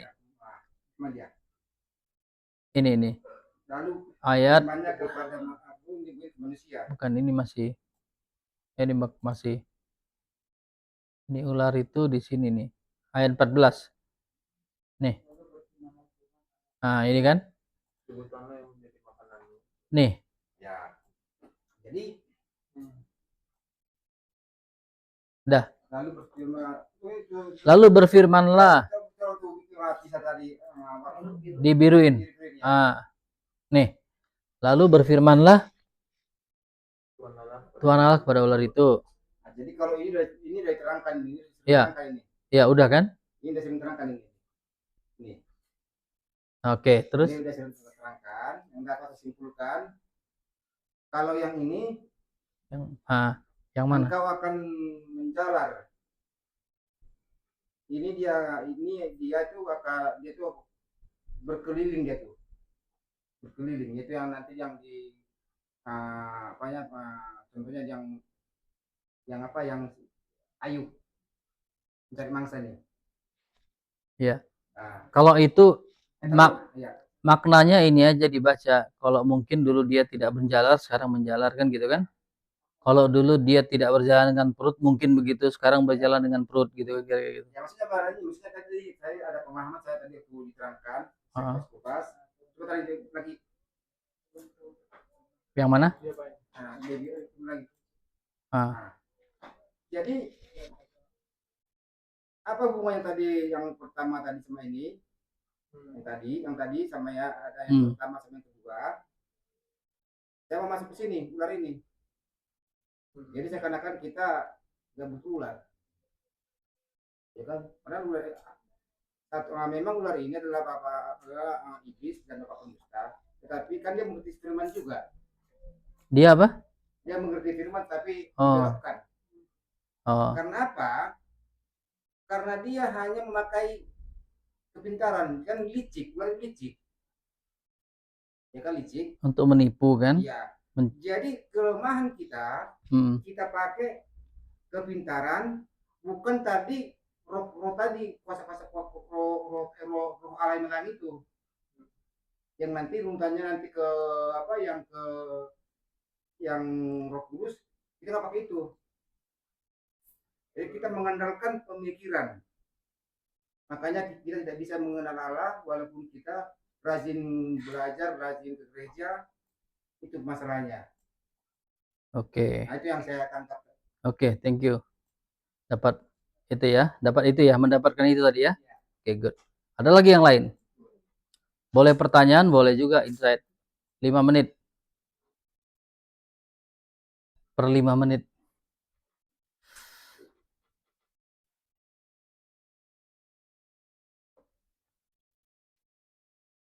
Jadi inilah sampulan kita kan, summary kita. Jadi ini aja kita ajar-ajar nanti terus, tapi nanti kita akan breakdown satu-satu. Semua ini dipelajari itu kan nanti menggenapi dari judul-judul ini nih. Ini. Semua itu. Nah, semua ini sedang menjelaskan judul-judul ini.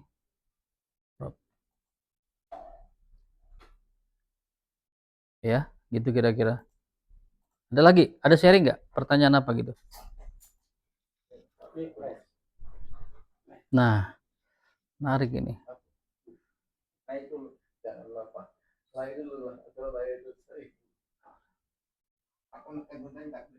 Atau dari lain mungkin.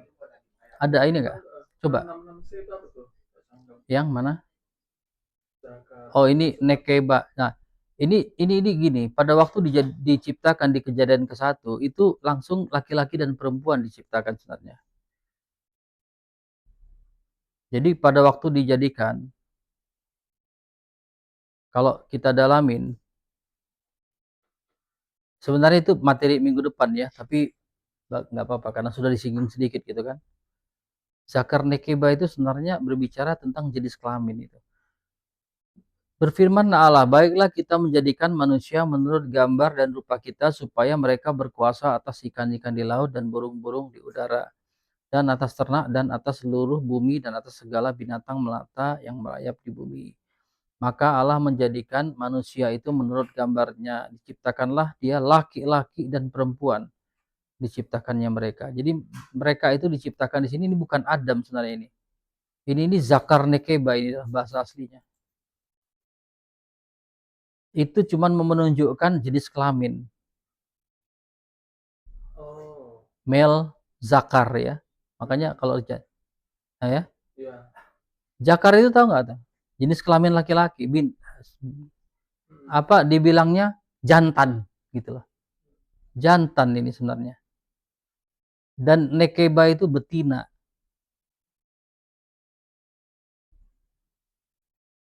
Menunjukkan jenis kelamin aja. Jadi sebenarnya nanti akan membuat kita akan belajar memahami sebenarnya sama nggak sih manusia yang diciptakan di dalam Kejadian 1:26 sama nanti yang di Kejadian 2 ayat 7 gitu. Kalau yang diceritakan Kejadian 1:26 itu seperti apa sih? Iya. Kalau yang diceritakan dalam Kejadian 2 ayat 7 itu seperti apa sih? Nah, iya menjadi pertanyaan. Itu memang materi minggu depan kita itu. Jadi memang ini pengetahuan sebenarnya, bukan karena kita terus tahu ini kita nggak tahu ini terus kita nggak selamat, bukan. Pengetahuan ya, pengetahuan itu ya pengetahuan. Kalau keselamatan itu berkaitan sama terima tubuh dan darah Yesus, gitu ya. Maksud saya, kalaupun kita punya pengetahuan ini bukan berarti tidak punya pengetahuan yang ini bukan berarti kita tidak selamat, gitu loh. Ya, kita harus pahamin itu ya. Ya, ya. Jadi kita harus pengetahuan ilmu. Oh, supaya karena gini, kenapa kita harus perlu menjelaskan ini? Karena ini nanti akan menjawab semua pertanyaan. Alkitab kita itu bukan mitos. Alkitab kita itu bukan bertentangan dengan sejarah. Sejarah kehidupan manusia itu jauh puluhan ribu tahun, ratusan ribu tahun, bahkan jutaan tahun sebelum Tuhan Yesus datang gitu loh.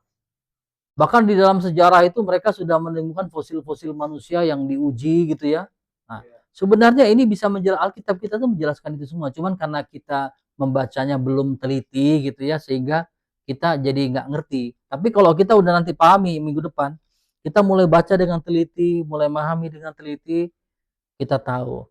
Karena Adam itu, nanti ini pertanyaan lagi, Adam itu kan punya anak namanya Kain dan Habel. Kain itu dibunuh, Kabel itu dibunuh sama si Kain, ya kan? Kemudian Kain itu kabur, mengembara jauh, dia kawin. Siapa itu? Nah, apakah itu anak Adam? Dia bilang, apakah Adam itu ceroboh? Saya kalau punya anak-anak lain itu ditinggalin di tempat-tempat lain. Padahal itu bukan tradisi orang Yahudi gitu.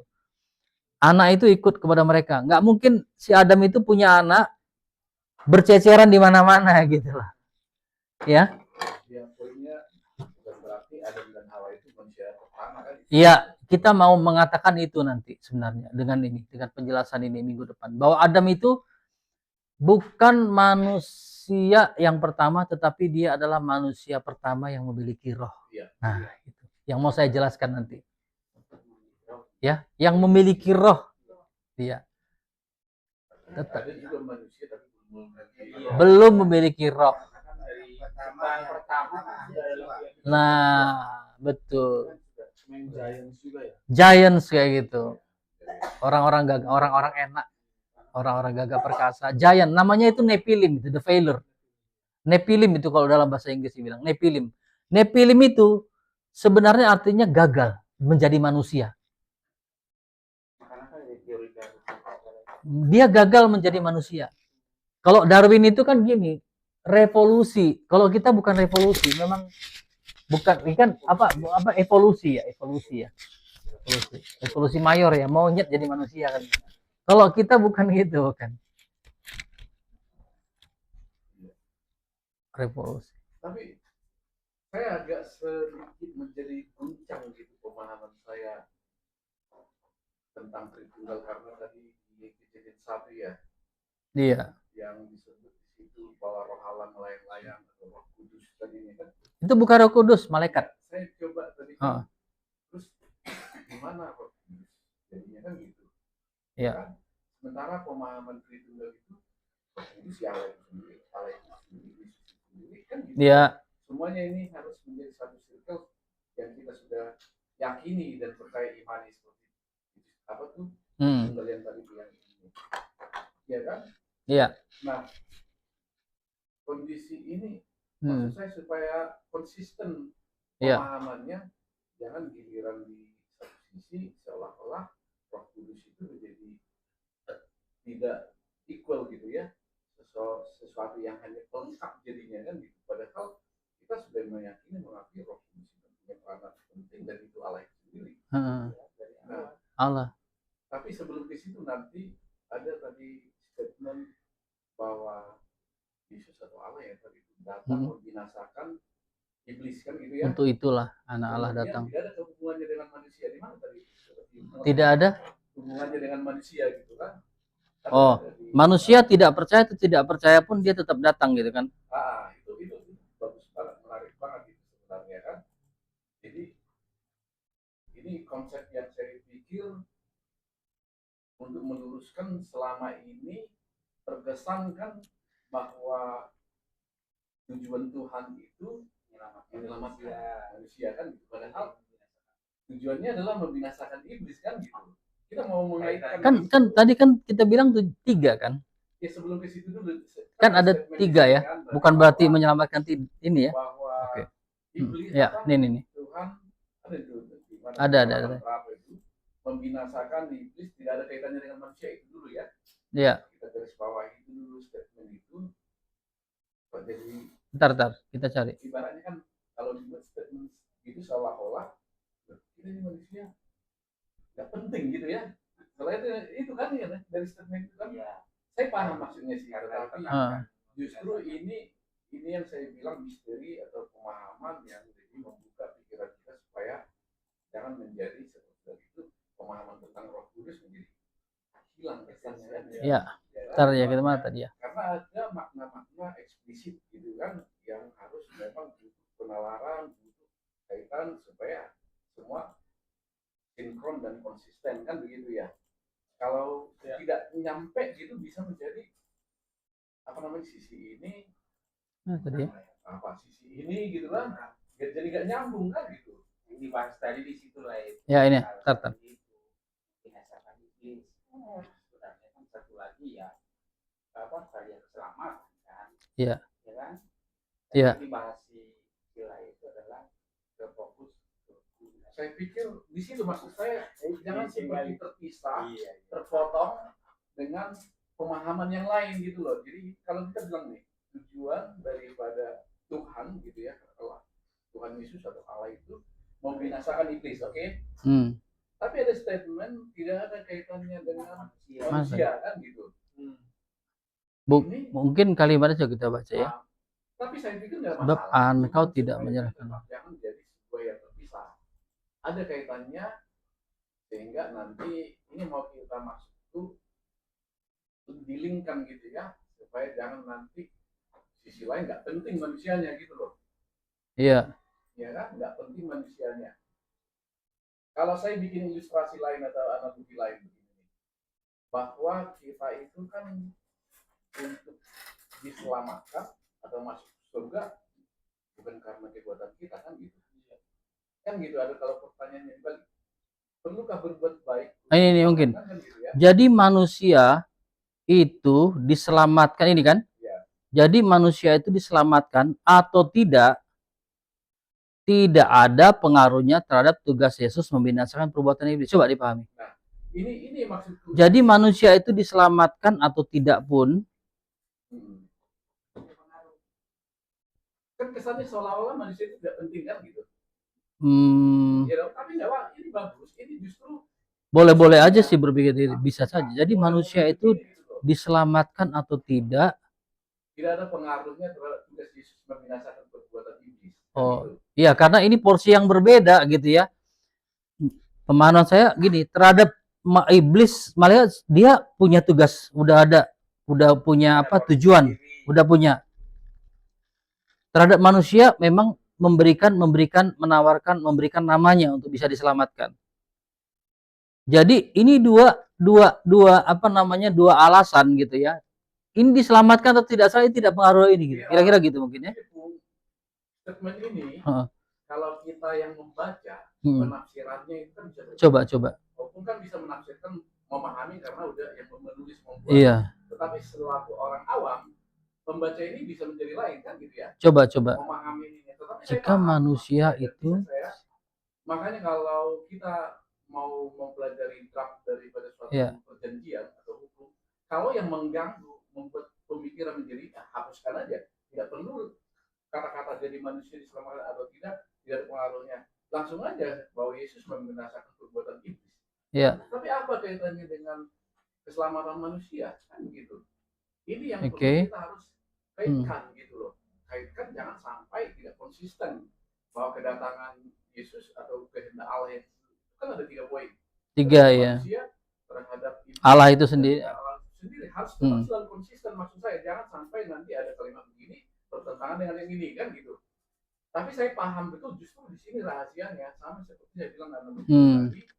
Pertanyaannya perlukah berbuat baik untuk diselamatkan kan gitu. Perlu apa kan gitu. Jadi di sini ketika Yesus membinasakan perbuatan iblis, ya kan? Apa yang terjadi kan begitu. Lari dulu di sini kita dalami dulu. Pertama kan tadi Opung jelaskan atau kita udah tahu dari sebelumnya bahwa iblis itu adalah bapak segala pendusta, ya kan? Iya. Membinasakan kan gitu. Kan ini sebenarnya memang virusnya yang utama itu sehingga manusia jatuh dalam dosa. Ini sebenarnya yang menjadi fokusnya, betul sekali gitu loh. Tapi dengan sendirinya manusia menjadi diselamatkan. Seandainya pun tidak ada manusia kan tadi di awalnya kan, ya kan? Saya nggak hafal-hafal loh, tapi dengan Coba. sistematika ini saya jadi bisa menerjemahkan. Seandainya pun manusia tidak ada, tetap kan iblis akan dibinasakan, kan, dihukum. Betul. Iya, betul itu.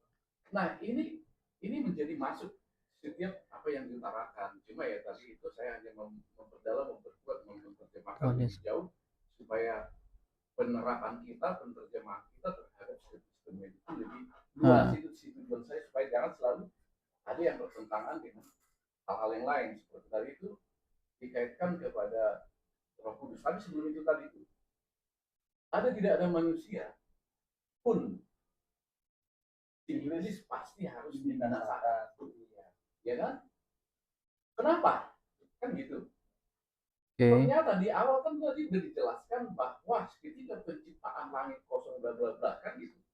Penjaranya ini udah dibuatkan Kian, ya kan? Karena dia memang udah tahu semua itu sudah apa ketika jatuh, ya dipenjarakan di sini ya, ya kan? Jadi dan setelah itu juga harus dibinasakan. Lagi-lagi ketika ini ke manusia ini diciptakan di dalam belenggu ini, penjara ini jatuh, ya dengan sendirinya juga terselamatkan, kan begitu. Dengan sendirinya terselamatkan. Ketika sama tadi analoginya, ketika kita udah bersama dengan Yesus, hati ini Yesus ada dalam hati kita, dengan sendirinya perbuatan baik akan terjadi. Jadi bukan karena kehebatan kita hasil usaha kita, kan gitu. Di situ.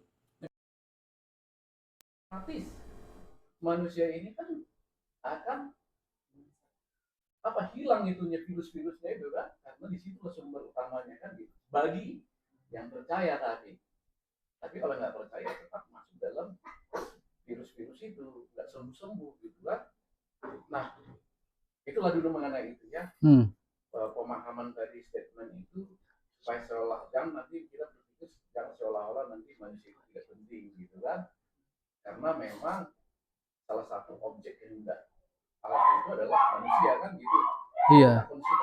Karena untuk bisa masuk ke dalam bumi sebagai manusia, dia harus menciptakan manusia.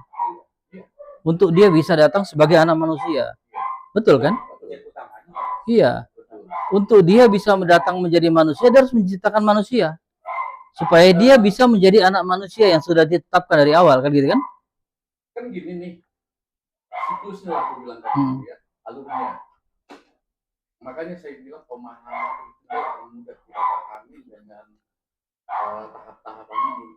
Itu sebabnya kemarin itu akhirnya saya membuat sebuah teori lah gitu ya. Ketika kita sudah mendasar memahami ini, sebenarnya pemahaman tentang Tritunggal di Indonesia, di Jakarta, si profesor ini harusnya sama.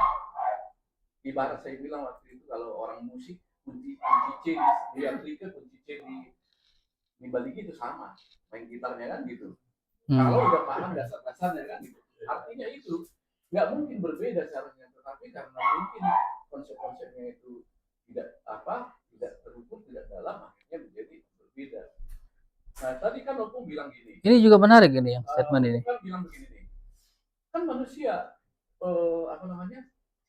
Yesus itu menjadi manusia, harus menjadi manusia gitu ya. Iya. Makanya diciptakan manusia kan. Yes. Nah sebenarnya nih kalau kita paham yang dia katakan sendiri, pertama kan peristiwanya adalah iblis dulu, secaranya kan gitu. Sebelum manusia dijadikan, adalah iblis yang terjadi jatuh kan gitu. Jatuh, betul. Ini yang kalau mau itu ya. Itu majornya kan, itu majornya. Itu majornya. Nah, majornya adalah iblis, yang utamanya itu adalah itu, ya kan? Tetapi ini kan dibuang ke bumi, katakan gitu ya. Tapi manusia pun ada di dalam kuasa bumi itu kan gitu. Di dalam maut itu ya. Katakanlah udah tahu dia semuanya itu, termasuk siapa yang mengkhianati, siapa yang menyangkal dia, udah tahu lah semua itu kan gitu. Dan kita pun tahu masa depan kita, dia tahu kan. Tapi sebelum itu, tapi sistematikanya itu harus benar-benar tidak melenceng dulu ya, sesuai dengan alurnya gitu ya, plottingnya. Nah tadi iblis objeknya pertama dijatuhin, lalu aku bilang diciptakanlah manusia supaya Yesus itu bisa menjadi manusia. Sebenarnya bukan karena bukan karena jatuh, bukan. Kan tadi apa? Jadi gini. Jadi gini pamannya. Kehendaknya itu dia baca aja di Filipi ya. Kan firmannya gini, supaya sesuai dengan firman kan. Kan tadi bilangnya bahwa ini nih harus menjadi manusia diciptakan ya, ini ya saya ingat ya. Manusia ini diciptakan, manusia diciptakan ya kan, supaya ini Tuhan itu menjadi manusia. ini coba ini makanya sebelum ke ayatnya, supaya jelas nanti kita harus jelaskan dengan ayat. Statementnya itu dulu kan, tadi bilang kan benar kan, begini manusia diciptakan, bukan begitu. Makanya aku jelasin, sebentar. Aku jelasin gini supaya enak. Jadi kehendak Allah itu sudah ada, bahwa dia yang walaupun dalam rupa Allah tidak menganggap kesetaraan sebagai yang harus dipertahankan. Itu kehendaknya kan? Tapi yang 27 juga kehendaknya, melainkan kehendaknya juga mengosongkan dirinya sendiri dan mengambil rupa seorang hamba. Itu kehendaknya menjadi sama dengan manusia. Sebelum ke situ, sorry Bung, maaf, sebelum ke situ. Saya mau imajinasikan begini loh, ya kan? Iya. Pertama kan Yesus jatuh, ya kan? Iya. Di dalam bumi gitu ya, iya. Tetapi di dalam bumi pula ada manusia. Betul. Ya kan? Belum terkontaminasi, oke? Iya. Belum kan? Yang membuat terkontaminasi siapa? Iblis bawa, iya. Nah, ini yang maksudku, maka benarlah statementnya itu, oleh karena dosa manusia ini, Allah itu harus menjadi manusia.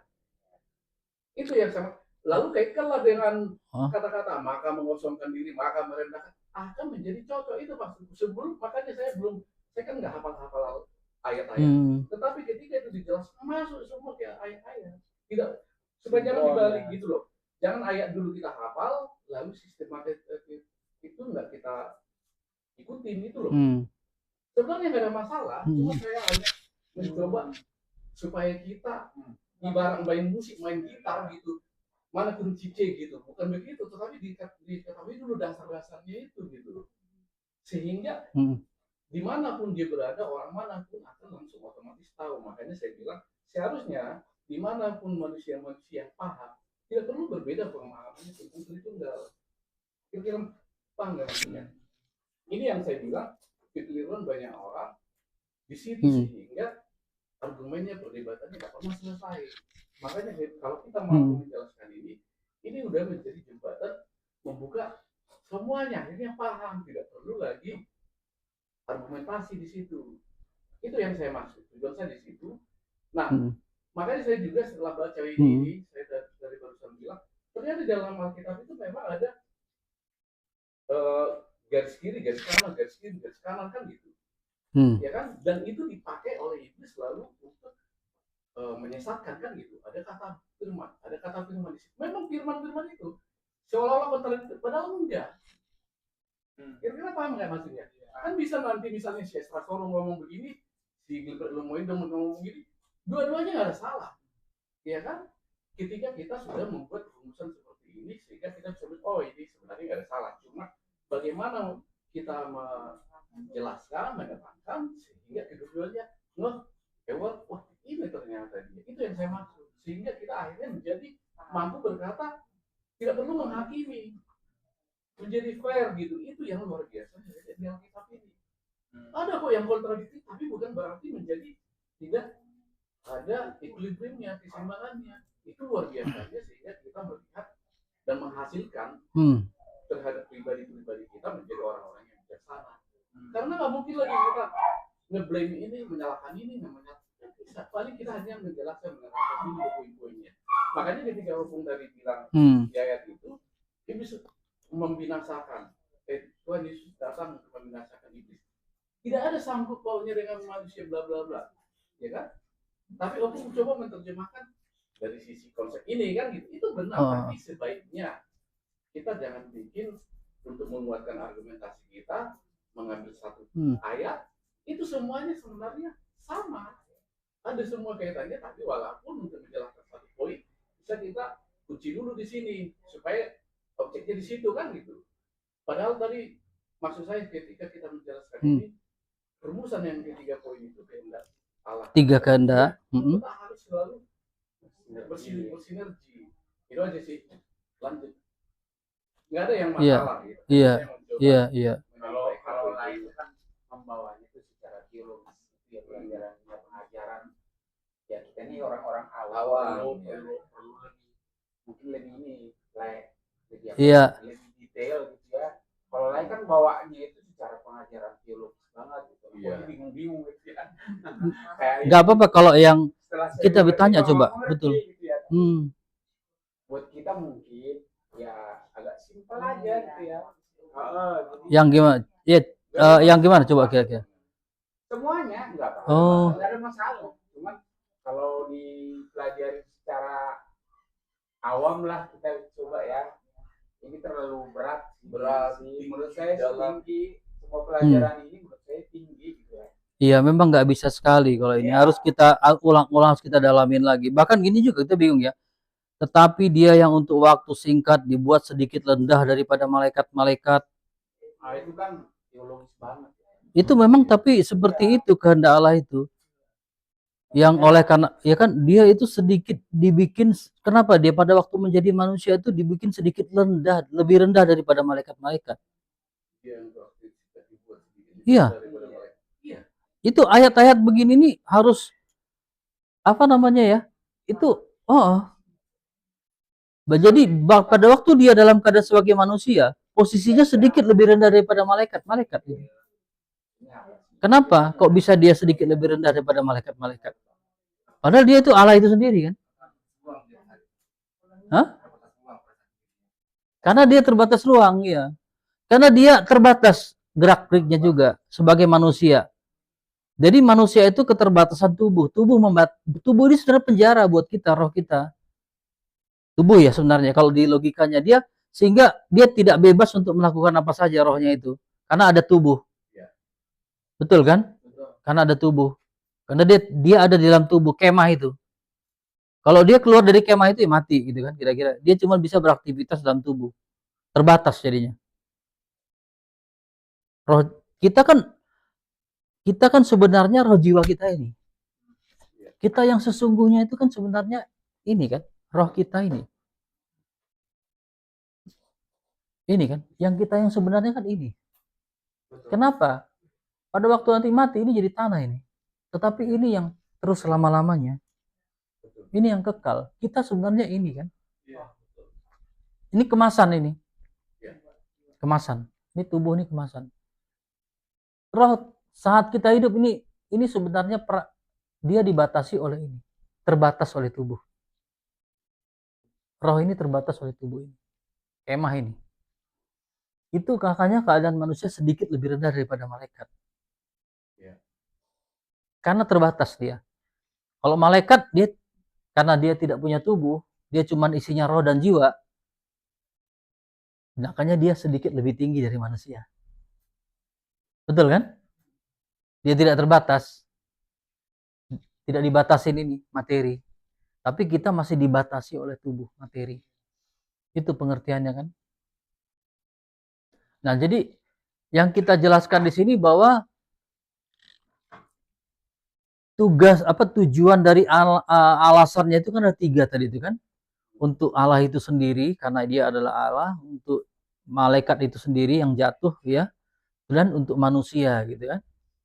Nah, kalau saya boleh kasih gambaran sedikit, manusia ini sebenarnya jalan buat dia Tuhan menjadi anak manusia, anak Allah menjadi anak manusia. Bahwa Allah itu anaknya, firman itu menjadi manusia.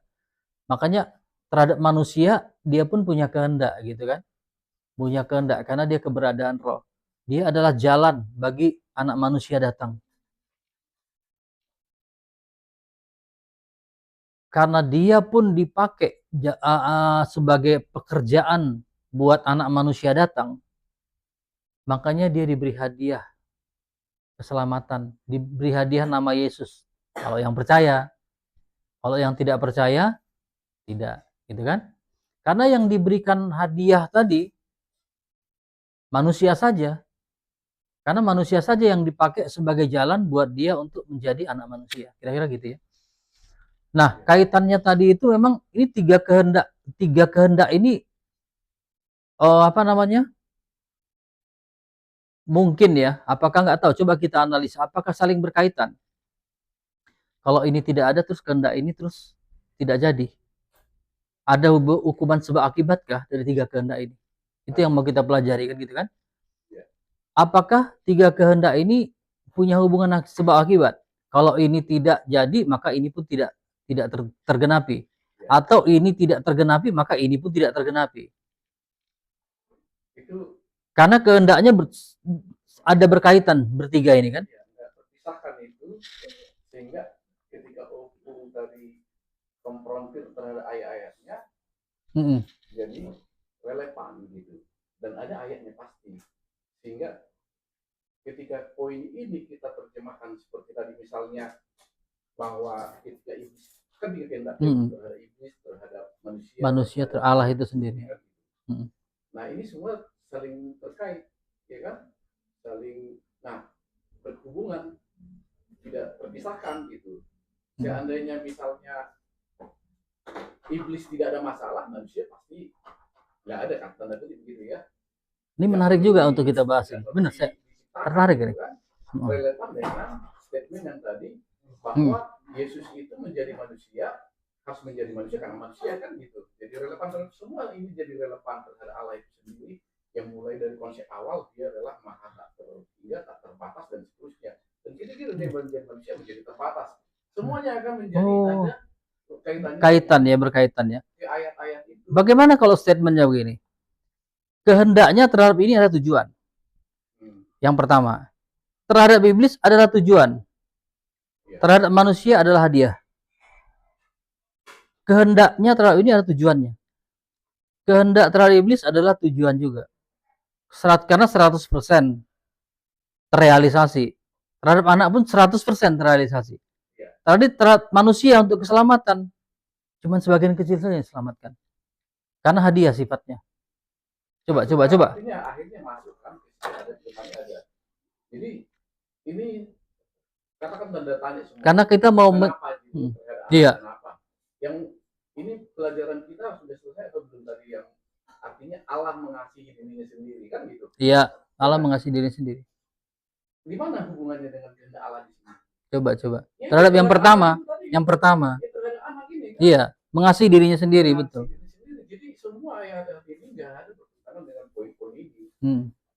Tinggal ibaratnya ada nggak tertulis yang kalau eksegesis itu ya, biarkan Alkitab menjawab Alkitab sendiri. Akan masuk itu yang saya maksud sih. Mungkin bagaimana mendescribe itu, yang menggambarkan itu sehingga relevan, terkoneksi, ada kaitannya. Terus ini aja kita putar-putar ibarat main musik itu juga gitu. Ya kan? Iya semua. Kalau yang menjadi penting, kalau tidak cocok berarti ada sesuatu yang masih belum pas. Itu dan dulu gitarnya kan. Iya. Berarti kita belum mengerti kan gitu kan. Berarti perlu pencerahan dari Roh Kudus lagi kan gitu kira-kira. Iya, makanya aku akan melihat ini kok semuanya gitu.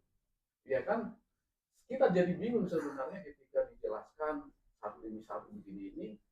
Ada di dalam 1 jam ya kan, mungkin ada ini kan komplit, tapi kalau dibuat sedikit kesimpulan pasti nyambung. Makanya gini, makanya dari kesimpulan dulu kan.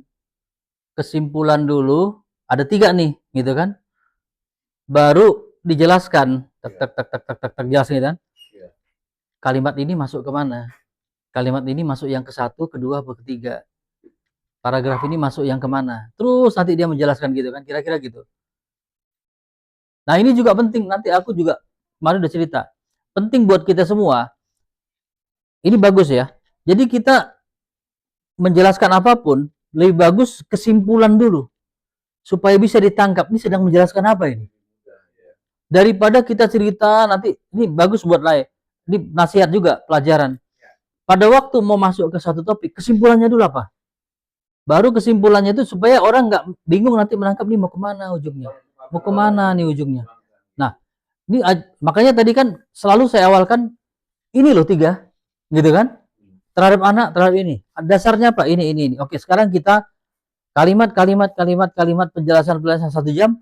Nanti kita tinggal menguploadkan ini masuk kemana? Ke nomor 1 kah? Ke nomor 2 kah? Ke nomor 3 kah? Gitu, kira-kira gitu. Iya kan? Sembari jalan 1 jam ini gitu, kira-kira gitu. Kira-kira seperti itu. Karena setiap kali menjelaskan satu paragraf dia akan saya terkait. Oke. Yang mau ngisi itu nanti gimana? Di itu aja di file. Oh ya. Sip. Tuhan berkati ya, Pak. God bless you. Iya, udah 9:30 juga ya. Salam sama keluarga. Ya. Menarik ya. Ya, pencerahan itu membuka makin pemahaman kita makin lebih dekat itu sih lah ya. Ya, boleh.